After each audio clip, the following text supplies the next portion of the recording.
Yo, c'est HR, votre chroniqueur. Alors aujourd'hui, je vais faire un breaking news sur le devenir de nos xénomorphes préférés, Alien.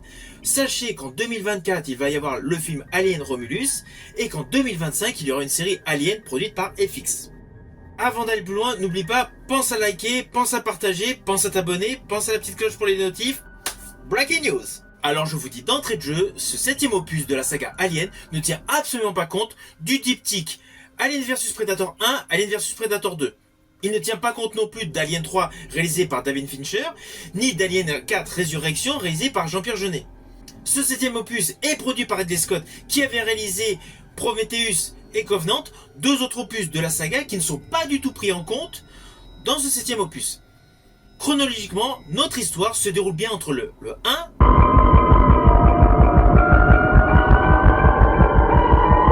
et le 2. I got signals, I got readings in front and behind. There's nothing back here. Look, I'm telling you, there's something moving and it ain't us. Honnêtement, on va pas se mentir, selon moi, ce sont les deux meilleurs de la saga. Alors la réalisation est effectuée par Fede Alvarez, plus connu pour son registre horrifique en termes de cinéma.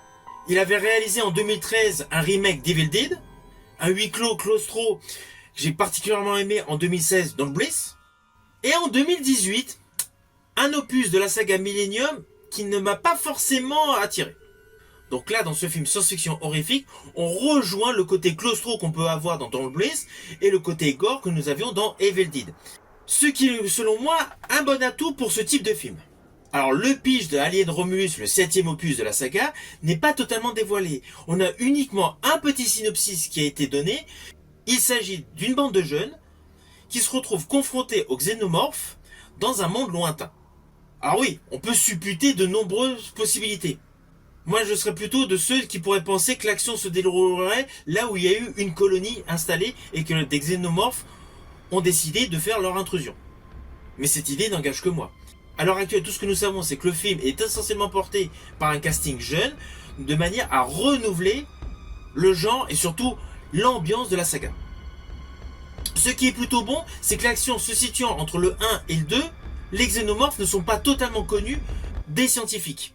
Car dans Aliens de James Cameron, les scientifiques étaient au courant de leur existence. Donc on va avoir une approche vers l'inconnu. On va certainement avoir des scènes de tension, on va avoir un côté provoquant donc de nombreux jumpscares, ce que je pense, on va avoir des screamers, mais je pense essentiellement que nous allons avoir des huis clos avec d'inévitables combats hommes-monstres. Alors ce 7e opus va marquer le retour aux animatronics, le retour aux maquettes, avec certes des incrustations informatiques, mais nous allons avoir beaucoup d'effets réalisés à l'ancienne. Outre les effets à l'ancienne, il y a également de nombreux effets réalisés par Kling Hang Studio, notamment pour tout ce qui est 3D. Alors concernant la sortie de ce film Alien Romulus, il sortira aux États-Unis le 16 août 2024. Alors maintenant, je vais vous parler d'une série Alien qui va sortir en 2025. C'est une série qui est produite par FX. L'histoire d'Alien va se dérouler sur Terre et c'est une grande innovation pour le monde Alien. Alors cette série va avoir un concept assez particulier car le créateur de cette série n'est autre que celui qui a créé dernièrement la série Légion. Il a d'ailleurs précisé qu'il ferait un amalgame dans son style de prédilection pour mettre en exergue toutes ces idées innovatrices pour Alien. Voilà, c'était mon petit breaking news pour vous parler de l'avenir d'Alien.